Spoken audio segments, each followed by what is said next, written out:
Well, good evening, good afternoon, or good morning as appropriate. I have a short introduction to the gTérbum project. According to Tharchin Rinpoche, as prophesied by Buddha Padmasambhava, the Treasure Vase is an ancient remedy for removing the suffering of all beings in times of degeneration. These vases restore vitality to the essence of the elements, earth, water, fire, air, and space, which have been depleted by pollutants and poisons in the environment. They have the power to magnetize wealth and abundance, improve health, remove obstacles to long life, pacify anger and warfare, increase wisdom and realization for all beings within their mandalas. Traditionally, a treasure vase is kept in one's home or buried on a mountaintop, at the source of water, springs, lakes, and oceans, in a field or garden. In the home, it is kept in a high, clean place, preferably on an altar, and handled with great care, as it contains many sacred relics and holy substances. Practicing in front of it will enrich the qualities of one's family and the power of the vase. Burying the vase on a mountaintop will increase the essence of the elements and remove obscurations and sufferings of La, Lu, and humans. Burying the vase at a water source will increase the water element and the energy of the Lu. This is especially beneficial in times of drought.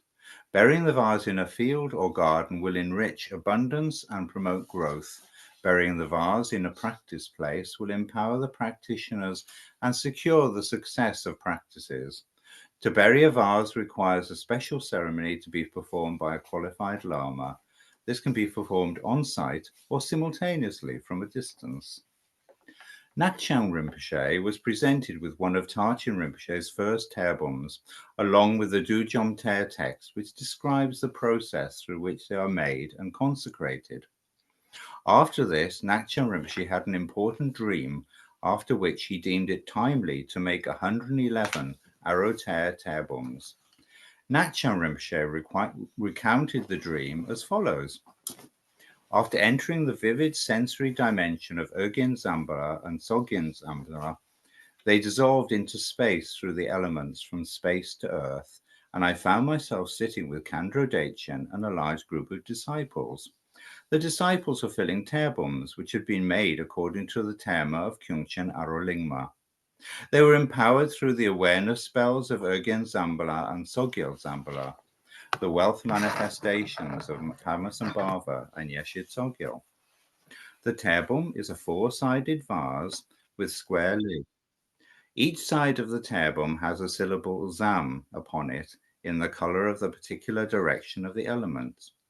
It had a yellow zam on the lid, a blue zam on the south face, a white zam on the east face, and a green zam on the north face, and a red zam on the west face. Nakchen Rinpoche and Kandro Dechen knew that Nakma Nordzen was most likely to have the knowledge and experience of ceramics required to undertake such a project and had the basic facilities such as a workroom and kiln.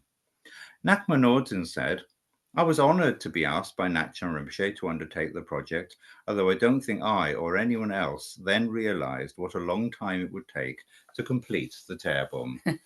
So here is Nakma Nordzen with the story. So the dates 1991 to 2001 are the beginning and end of the story, but most of the work was done between 1997 and 2001. But there was a lot to sort out in the beginning before we could really get going. So this was Rinpoche's original design. This was his drawing that he gave me to work from. We looked quite hard for a while for a ginger jar, basically, that was the right size and shape, but we couldn't find any that had these flat sides to them. So in the end, it was decided that we would have to make our own. That was the only way that we could do it. I did not have the facilities to make a model from which to make molds. So we had that made professionally by Pop Clays in Stoke-on-Trent, who no longer exist. And they also made us one working mold, which is the mold that you make the casts from, a block mold and a case mold. The block mold means you can make more models, and the case mold is for making more working molds.